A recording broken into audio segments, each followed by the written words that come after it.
కళ్యాణదుర్గంలో భక్త కనకదాసు జయంతి సభలో మంత్రి సవిత పాల్గొన్నారు. మంత్రి నారా లోకేష్ తో పాటు కనకదాసు విగ్రహావిష్కరణలో పాల్గొన్నారు. ఈ సందర్భంగా మంత్రి సవిత మాట్లాడుతూ రాయలసీమలో అధికంగా ఉన్న కురుబ కులస్తులను గుర్తించి కనకదాసు జయంతిని అధికారికంగా నిర్వహించడం, విగ్రహావిష్కరణ చేయటం సంతోషంగా ఉందన్నారు. బీసీలు తెలుగుదేశం పార్టీకి బ్యాక్ బోన్ వంటి వారని, గుడికట్ల పూజారులకు గౌరవ వేతనం ఇవ్వడం హర్షణీయమన్నారు. గొర్రెల ఇన్సూరెన్స్ పై చంద్రబాబు, లోకేష్ చర్చిస్తున్నారన్నారు. త్వరలో ఇన్సూరెన్స్ ప్రకటించబోతున్నారన్నారు. ఆదరణ 1, ఆదరణ 2 తెచ్చింది చంద్రబాబు గారు, ఆదరణ 3 తెచ్చేది కూడా చంద్రబాబేనన్నారు. ఇటీవల కార్పొరేషన్ల బాధ్యులతో చర్చించామని, ఫెన్సింగ్, ఎల్ఈడి లైట్లు, గొర్రెల ఉన్ని కటింగ్ మిషన్లు అడిగితే ఇవ్వడానికి ముఖ్యమంత్రి ఆమోదించారన్నారు. స్థానిక శాసనసభ్యులు కురుబుల ఆరాధ దైవమైన కనకదాస గారి విగ్రహదాత అయిన మన అమరేంద్ర సురేంద్ర బాబు గారికి, అదే విధంగా బీసీల పక్షపాతి, పరిశ్రమల సృష్టికర్త, బీసీల కష్టాలు స్వయాన పాదయాత్రలు తెలుసుకొని ఒక్కొక్క స్కీమ్ని, ఒక్కొక్క హామీని నెరవేరుస్తూ ఈ రోజు రాష్ట్ర కనకదాస జయంతి ఫంక్షన్ కి విచ్చేసిన మన ఐటీ శాఖ, విద్య విలువ తెలిసిన విద్యాశాఖ మంత్రి నారా లోకేష్ బాబు గారికి బీసీల తరఫున, మా కురుబ కులస్తులందరి తరఫున మీకు ప్రత్యేకమైన ధన్యవాదాలు కూడా తెలియజేస్తున్నాం సార్. చాలా ఆనందంగా ఉంది సార్.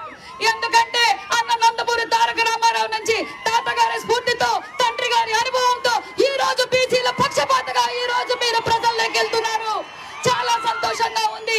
ముఖ్యంగా మా కురుబ కులం, ఇప్పుడే మా ఎంపీ పార్థసారథి గారు చెప్పారు మా కురుబ కులం నుంచి. సార్, కురుబ కులం నీతి నిజాయితీకి మారు పేరు, మాట ఇస్తే మాట మీద నిలబడే కులం మా కురుబ కులం. అలాంటిది మీరు పాదయాత్రలో బీసీలందరికీ హామీలు ఇచ్చారు. మరి ఈ రోజు ఒక్కొక్కటిగా నెరవేరుస్తూ ఒక పక్క ఒడ్డర్లకు పర్మనెంట్ జీవో ఇచ్చారు, ఒడ్డే ఓబన్నకి ఇచ్చారు, స్వర్ణకారులకు ఇచ్చారు. మాకు రాయలసీమలోనే ఎక్కువగా ఉన్న మా కురుబ కులస్తులను గుర్తించి మరి ఎన్నో సంవత్సరాలుగా మా కురుబ కులస్తులు మాకు కనకదాస జయంతి పర్మనెంట్ జీవో కావాలంటే మీ చరువుతో ఈ రోజు పర్మనెంట్ జీవో నిన్న తీసుకొచ్చాం. ఇదే కనకదాస్ గారి విగ్రహ ఆవిష్కరణ మీ చేతులతో చేయడం నిజంగా మాకు చాలా సంతోషంగా ఉంది సార్. మరి పర్మనెంట్ స్టేట్ ఫంక్షన్ కూడా మరి కళ్యాణదుర్గంలోనే చేయాలని మా ఫైనాన్స్ మినిస్టర్ గారు, మరి అనంతపురం పార్లమెంట్ సభ్యులు, మా డిపార్ట్మెంట్ అంతా ఈ రోజు కనకదాసు జయంతి అఫిషియల్ గా ఇక్కడే చేయడం చాలా గర్వంగా ఉంది సార్. మరి ఫస్ట్ అధికారంలోకి రాగానే మరి రిజర్వ్ మనకు వెల్ఫేర్ డిపార్ట్మెంట్ల గురించి ఆలోచిస్తే మన ముఖ్యమంత్రి గారు మీరు ఫస్ట్ రివ్యూ చేసి బీసీలకు ఏం చేయాలి, బీసీల హక్కులు చేర్చుకోవాలి, తెలుగుదేశం పార్టీ అంటే బీసీలు, బీసీలు అంటే తెలుగుదేశం పార్టీ, బీసీలే బ్యాక్ బోన్ అని ప్రతి ఒక్కరిని చర్చించారు. మరి మా కుల బంధువుల సమస్యలు కూడా మీకు చెప్పాము. మీకు కూడా తెలుసు, మీరు కూడా మొన్నటి రోజున నాతో డిస్కస్ చేశారు. ఏంటమ్మా మీ గుడికట్ల పూజారులు చాలా పవిత్రంగా, చాలా నిబద్ధతతో ఉంటారంట కదా, వాళ్ళకు మనం ఏ విధంగా చేయగలము, ఎంత అవుతుంది ఏమని మరి స్వయాన లోకేష్ బాబు గారే చర్చించి ఎండోమెంట్ కి కూడా పంపించారన్న విషయాన్ని కూడా మీకు తెలియజేస్తున్నాం. గొర్రెల ఇన్సూరెన్స్ గురించి, మా కుల వృత్తి గొర్రెల ఇన్సూరెన్స్ గురించి కూడా మరి చంద్రబాబు నాయుడు గారు, అదే విధంగా లోకేష్ బాబు గారు కూడా చర్చించారని, గత ప్రభుత్వం చేసిన వైఫల్యం వల్ల ఈ రోజు మనం ఇన్సూరెన్స్ అందించలేకపోయాం. మళ్ళీ ఈ రోజు వెటనరీ డిపార్ట్మెంట్ తోనూ మరి ముఖ్యమంత్రి గారు చర్చిస్తున్నారు. ఖచ్చితంగా దగ్గరలో ఇన్సూరెన్స్ కూడా ప్రకటించబోతున్నారన్న విషయాన్ని కూడా మీకు తెలియజేస్తున్నాం. మరి నిజంగానే ఆదరణ 1 తెచ్చింది చంద్రబాబు నాయుడు గారు, ఆదరణ 2 తెచ్చింది చంద్రబాబు నాయుడు గారు, ఆదరణ 3 తెచ్చేది కూడా చంద్రబాబు నాయుడు గారే. అభివృద్ధి అంటే చంద్రబాబు నాయుడు గారు అంటే అభివృద్ధి. మరి మొన్నటి రోజునే చంద్రబాబు నాయుడు గారి దిశా ఆదేశాల ప్రకారం మరి కుల సంఘాలతోనూ, కార్పొరేషన్ చైర్మన్లతోనూ, డైరెక్టర్లతో కూడా చర్చించాం.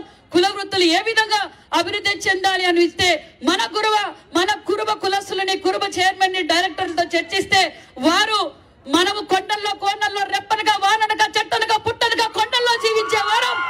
మరి వారికి మాకు అక్కడ కొండల్లో పోయినప్పుడు మాకు చుట్టూ కాంపౌండ్ వేసుకోవడానికి మూవుల్ కాంపౌండ్ కావాలి అంటే మూవులు తంతి ఫినిషింగ్ కావాలని అడిగారు, ఎల్ఈడి లైట్లు అడిగారు. అంతేకాకుండా ఉన్ని కట్ చేసుకోవడానికి, గొర్రెలు ఉన్ని కట్ చేసుకోవడానికి మరి లేటెస్ట్ మిషన్స్ కావాలన్నారు. మరి ముఖ్యమంత్రి గారు, మన లోకేష్ బాబు గారు దాన్ని ఆమోదించారన్న విషయం కూడా ఈ సభ ద్వారా మీకు తెలియజేస్తున్నాం. ఖచ్చితంగా గతంలో మనం గుర్తించింది ఇప్పుడే చంద్రబాబు మన పార్థసారథి గారు చెప్పారు. అన్న నందమూరి తారక రామారావు గారు మా తండ్రి గారైన రామచంద్రారెడ్డి గారికి 14 శాఖలుగా పనిచేసిన ఏకైక కులం ఏదంటే అది కురుబ కులం. ఆనాటికే గుర్తించారన్న విషయం మీకు తెలియజేస్తున్నాం. మరి మనం మళ్ళీ పార్థసారథి గారికి చైర్మన్ పోస్ట్ ఇచ్చారు. మరి ఇప్పుడు కూడా మన జిల్లా పరిషత్ లో చూస్తే అన్ని అగ్రగుణాలే ఉన్నాయి. మళ్ళీ మన చంద్రబాబు నాయుడు గారు మన పార్థసారథి గారికి జిల్లా పరిషత్ చైర్మన్ ఇచ్చారు, జనరల్ అయినా కూడా. మరి టీటీడీ బోర్డు మెంబర్లుగా ఇచ్చారు. మరి ఈ రోజు మళ్ళీ ఎంపీలుగా ఇచ్చారు. మరి మీ సవితమ్మకు రాష్ట్రంలో బీసీలో సగభాగం ఉన్న బీసీ వెల్ఫేర్ శాఖ మంత్రిగా, హ్యాండ్లూమ్స్ అండ్ టెక్స్టైల్స్ ఈడబ్ల్యూ శాఖ మంత్రిగా ఇచ్చారు. తప్పకుండా మన కులస్తులందరూ బీసీలందరం మనమంతా తెలుగుదేశం పార్టీ కూటమి ప్రభుత్వానికి ఎల్లవేళలా అండదండగా ఉండాలని తెలియజేస్తూ మరొక్కసారి మన ముఖ్యమంత్రి నారా లోకేష్ బాబు గారికి ప్రత్యేకమైన మన యువగల అధినేత నారా లోకేష్ బాబు గారికి ప్రత్యేకమైన ధన్యవాదాలు కురుబులందరి తరఫున, బీసీలందరి తరఫున తెలియజేస్తూ సురేంద్ర బాబు గారికి కూడా ప్రత్యేకమైన ధన్యవాదాలు. Thank you. జై హింద్, జై